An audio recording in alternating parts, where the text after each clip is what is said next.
Welcome to On Target, the show that aims a spotlight on the people, policies, and ideas making a meaningful impact across Florida.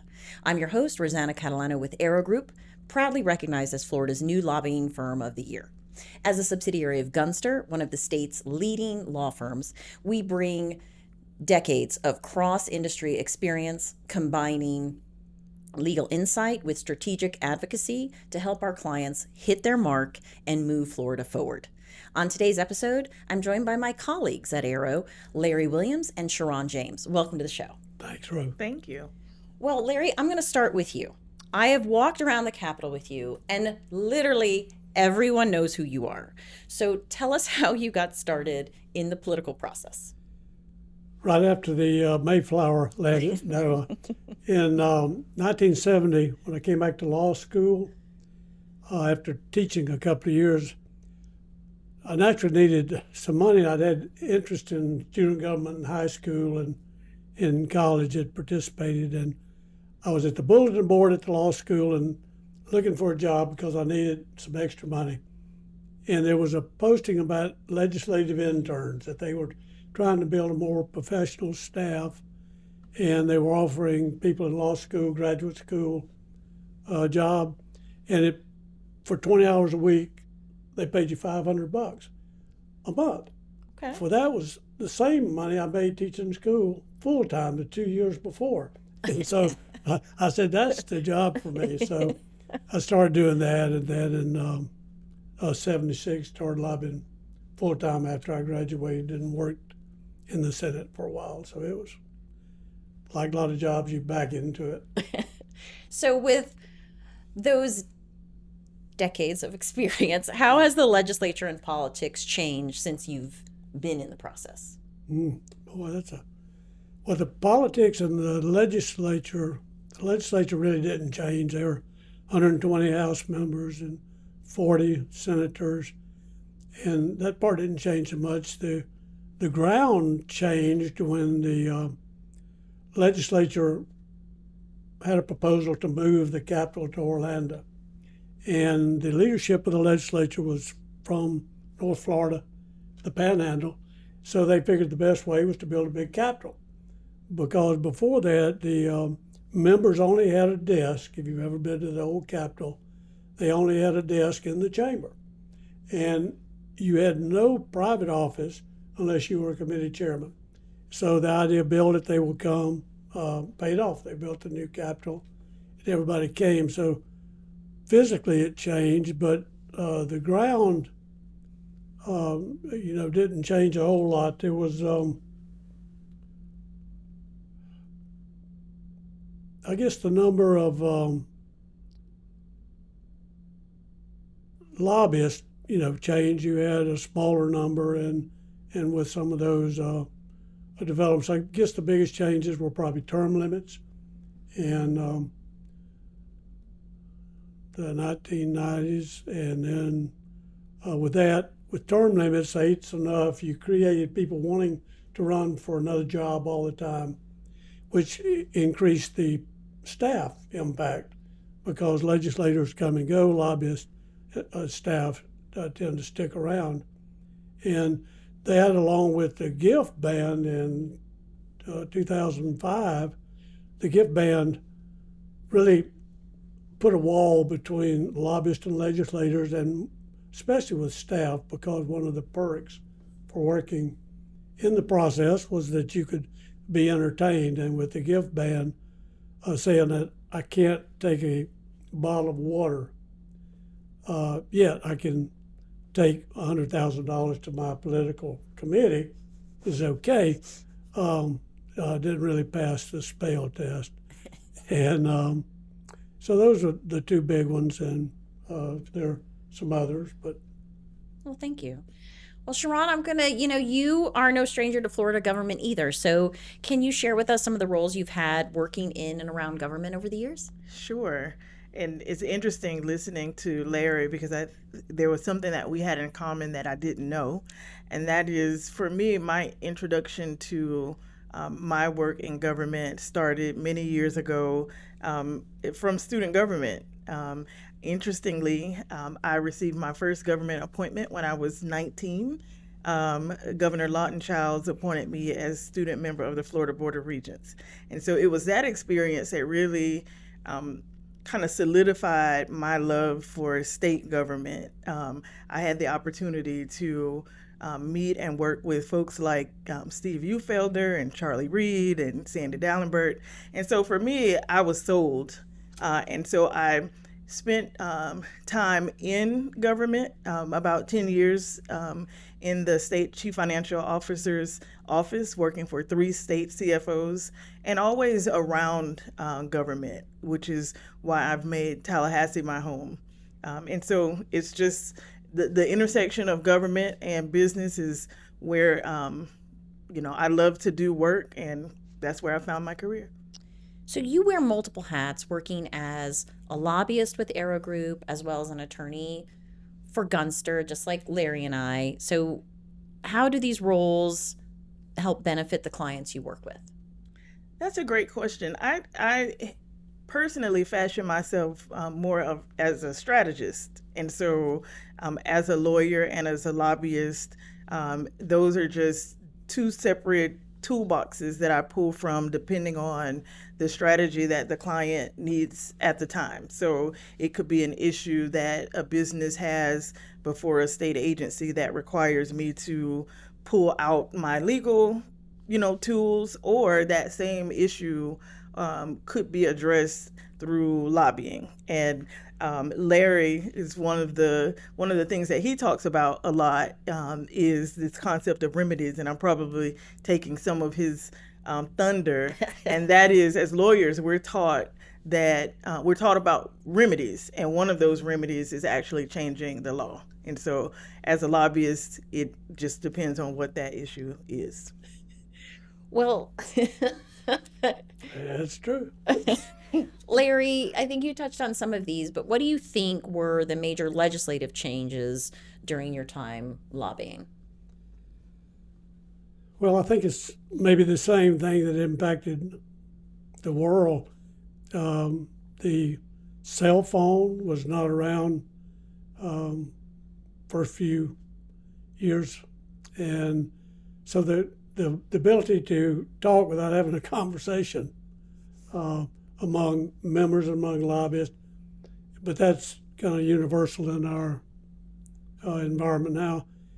And then the computer, you had handwritten, you had typed information. All of a sudden, you push a button and you print out 80 pages, whether it's a lawyer looking at interrogatories or legislative staff grinding out a staff report. But when Al Gore invented the internet, it was really often running between cell phones and computers. And then now you have, instead of maybe a couple hundred lobbyists in the 70s, you have several thousand folks. And what we think about our practice, not only of the law, but of lobbying, is that we have knowledge, just kind of knowing where to find it. And we have the ability in our firm to reach out to somebody who does know what they're talking about. And then the real bottom line is politics is relationship driven. So you first have to get in the door before you can sell your goods, and then the goods you sell hopefully are fact-based. So it is kind of funny that we're constantly having to explain to lawyers. My first job in Tallahassee in law school was working, just before working for the legislature, was working in the place where they mailed out the law books. And there were 3 books, 1, 2, 3, Florida law and an index. And now, if you had a printed version, there would be 6 plus and an index. And so Florida hasn't changed so much. The laws are constantly changing. And so if you want a remedy, you should take a look at changing the law. It seems elementary, but we have to keep preaching that to lawyers as well. Sha'Ron, outside of work, you serve as the current president of the Tallahassee Chamber of Commerce. Can you tell us more about that position and how your experience with the business community informs your work when solving client issues? Yes. So my work with the local business community, it really is just an extension of the work I do with Gunster, Florida's law firm for business. And many of the issues that I address with the clients that we have across the country that are doing business in Florida are similar to the issues that local businesses in Tallahassee are also addressing. So it really is just an extension of the work that I do. And as chair of the Chamber of Commerce, I'm an advocate. And so, again, that's really in my wheelhouse to be an advocate for business growth in our local community and economic development, which I believe ultimately is the solution for many of our community's ills. So for me, it's all one. And so I'm happy to serve on the state level, but also locally. You also serve on a number of nonprofit boards. Tell us more about this work. Yes. So, again, for me, when I decided that state government was what I wanted to do, either in state government or closely tied to it, I also, accepted that Tallahassee was going to be my home. We are the state capital. And so, working here, it was important that I also make the community that I live in better. And so, because of that, over many years, I've served on many different not-for-profit boards. I've chaired the local commission on the status of women and girls. I've been president of Tallahassee Women Lawyers, serve on HCA Capitol Hospital Board, and again, all of that is just to make the community, the place where I actually live and call home, better. That's wonderful. As someone on the forefront of the business community, what are some issues we are seeing at the legislature that are getting the attention of business owners? Yes, so there are many issues, and a couple that come to mind initially relate to artificial intelligence and AI.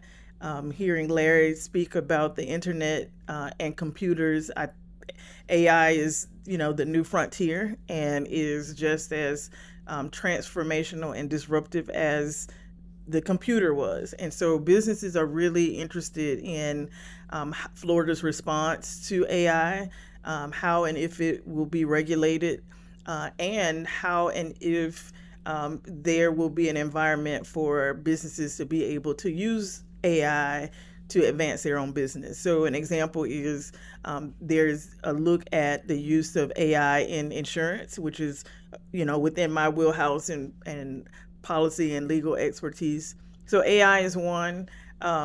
Property taxes are another. Businesses are wondering whether or not changes to property taxes will shift the tax burden away from residential homeowners to them.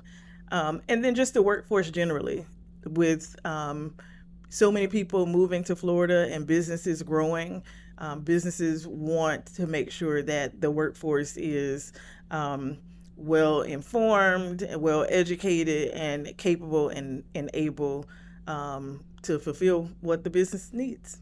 Thank you. So, Larry, we're going to wrap it up with you. And knowing your personality, I'm a little afraid to ask this next question, but I'm going to I'm going to be brave, and I'm just going to ask it. What law would you change if you knew the legislature and governor would approve it? Well, I guess other than some of the campaign contribution limits, which I know you can't, based on free speech, address them, but I'd like to see some camaraderie back in the process. Just because you're in different parties, they haven't always gotten along. The Democrats were in charge the first 20 years I was around, and then the Republicans, and Democrats or Republicans don't necessarily like each other. You learn people one at a time. So I would probably do away or make some reasonable attempt to deal with gift. Allow something reasonable. It used to be if it were under $25, it was no big deal. If it was between 25 and 100, you had to report it. But it has drawn a wall between the more fortunate members and the less fortunate members, and between the staff being able to go out and socialize. And once you take the social part out, you don't get to know each other. And if you could have breakfast, lunch, dinner, and still have the ability to do that, because if you go to a big corrupt, hey, you can't pass a law to stop that. And if I can't give you water, but I can give you 10 grand, 100 grand your PC, it makes no sense. So that's what I would change. Well, your answer surprised me. So I thought you might be a little more snarky, but I love your answer. I mean, I love your answer to that. Like, bringing people together. That's really actually a very nice sentiment. Well, this wraps up this episode. I think we've hit the bullseye with it. And a big thank you to Larry Williams and Sha'Ron James for joining us today and sharing your time and valuable insights. If you enjoyed today's conversation, make sure to like and follow us so you never miss another episode of On Target. This episode is proudly sponsored by the Arrow Group. With high-level relationships and the backing of Gunster, Arrow Group is redefining the government affairs landscape in Florida with a bold and strategic approach. True to our name, we are focused on precision, delivering sharp direction and innovative problem solving to help our clients hit their mark. So to learn more about Arrow Group, visit our website at arrow.gunster.com. To suggest a topic or a guest for a future episode, please email us at podcast.arrow@gunster.com. Thank you for tuning in. I'm Rosanna Catalano.